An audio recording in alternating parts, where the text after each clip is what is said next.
बुलंदनगरी news, आपल्या हक्काचं व्यासपीठ.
संपूर्ण शिवाजी विद्यापीठामध्ये अव्वल दर्जाची संख्या असणारं हे महाविद्यालय आहे. 12,500 विद्यार्थी या महाविद्यालयामध्ये शिकत आहेत. संख्यात्मक दृष्ट्या हे महाविद्यालय जरी एकदम टॉप लेवलचं जरी असलं शिवाजी विद्यापीठामध्ये, तरी गुणात्मकतेच्या बाबतीमध्ये देखील ते अजिबात कमी नाहीये, किंबहुना ते टॉपलाच आहे, अव्वल स्थानीचं आहे. मागच्या वर्षी नॅटनं जे मूल्यांकन केले त्या नॅटच्या मूल्यांकन समितीनं आपल्याला 3.63 CGPA दिला. 4 पैकी म्हणजे संपूर्ण शिवाजी विद्यापीठामध्ये 1 नंबरचं अव्वल स्थानाचं महाविद्यालय म्हणून आपला गौरव झाला. आणि महाराष्ट्र लेवलला विचार करायला गेलं तर पहिल्या 4 आणि भारत लेवलला विचार करायला गेलं तर पहिल्या 10 महाविद्यालयामध्ये आपलं महाविद्यालय आहे. अशा या महाविद्यालयाच्या प्रांगणामध्ये आपण उपस्थित झालेला आहात हे आपण घ्या. एक फक्त असंच गेल्या एका ठिकाणी भाषण केलं, सगळं केलं आणि जेवण झालं तर गाडी बंद पडली. आता गावात मेकॅनिकने तो बाहेर गेला होता, सगळेजण इकडून ठोक तिकडून ठोक पॉइंट डायरेक्ट बघा तुम्ही सगळे गोळा होता. काही कळत नसलं आपण उभी इकडून हलून बघ तिकडून हलून करत असतो. सगळे गोळा झाले, ती गाडी काही चालू होईना. शेवटी आला मेकॅनिक आला, तो म्हणला आणा इकडे हातोडा आणला, तर एकच ठोका मारला गाडी सुरू. तो वक्ताही खुश झाला, म्हणला किती रुपये द्यायचे? म्हणला 500 रुपये. आला एका ठोक्याचे 500 रुपये, हा काय प्रकार आहे? साहेब म्हणला एका ठोक्याचा रुपयाच आहे, पण कुठं मारायला त्याचे 499 रुपये. कर्मवीर अण्णांनी असं म्हटलं होतं की एका मुठीत माती आणि दुसऱ्या मुठीत पाणी घेऊन आपण चालायला लागलो तर पाण्याची मूठ रीती होईल. कारण पाणी मुठीत नाही तर पोटात घ्यायचं असतं आणि माती पोटात नाही तर मुठीत ठेवावी लागते. माझा शेतकरी नेहमी आजवर हेच करत आला आहे. हा युक्तिवाद, ही वाणी कर्मवीरांची खऱ्या अर्थानं आज माती पाणी मूठ शेतकरी हेड पाड हे आज तुम्हा सर्वांच्या साक्षीने या ठिकाणी उभं राहिलेलं संपूर्ण माती पाणी परीक्षणाचा हा आजचा कन्सेप्ट आहे. त्याच्यामध्ये एक 100%ची बेरीज केली. त्याच्यामध्ये माती सगळ्यात महत्वाची आहे आणि माती आणि पाणी हे सगळ्यात महत्वाचे अंग आहेत भारतीय शेतीचे.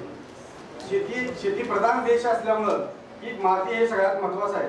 त्याच्यामध्ये 100%ची बेरीज कशी केलेली आहे? त्याच्यामध्ये 45% मातीचे कण असावेत, 25% हवा असावी मातीमध्ये आणि 25% पाणी असावं, 5% सेंद्रिय पदार्थ असावे. किती सगळ्या सोप्या भाषेमध्ये 100%ची बेरीज कशी केली?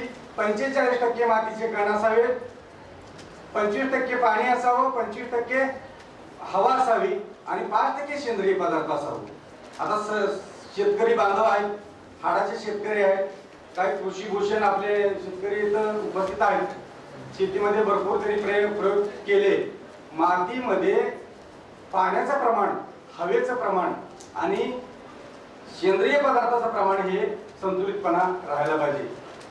कारण सगळ्यात महत्त्वाची गोष्ट ज्ञान आहे आणि ते ज्ञान तुमच्याजवळ निर्माण होण्याकरता तुम्हाला वाचन पाहिजे, चिंतन पाहिजे, मनन पाहिजे, श्रवण पाहिजे. मग तुम्ही लोकांच्या बरोबर गेला. आज तुम्ही सांगितलं की शेतकरी महामोठा मेळावा आहे, ते पुस्तक छापलं, पॉम्पलेट निघा तुमच्यापर्यंत गेली. किती लोकांना वाटते की माझा व्यवसाय हा अग्रगण्य आणि एक नंबरचा असावा, मी माझ्या आई वडिलांना एक वेगळं नॉलेज द्यावं. कारण ज्ञानातनं नवनिर्मिती होतीये.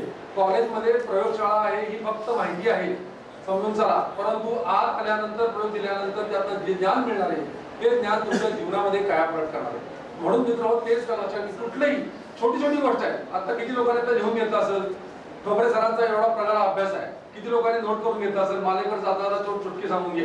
आता 45 5 25 25 किती लोकांनी लिहून घेतलं. आजच्या कार्यक्रमाच्या निमित्ताने ठोबरे साहेब असतील, मालेकर साहेबांनी, कोळी साहेबांनी शेती चांगल्या पद्धतीने कशी केली पाहिजे याबद्दल खूप चांगली विस्तृत अशी माहिती सांगितली. त्याबद्दल मी त्यांचे मनपूर्वक आभार मानतो. आणि तुम्हा सर्व विद्यार्थ्यांना मी एक विनंती करेन की आपण आपल्या घरी गेल्यानंतर आपले आई वडील मित्र गावातील काही शेतकरी असतील यांना सांगा की आपण शेती जी करतो आहोत ती शास्त्रीय पद्धतीने शेती करूया.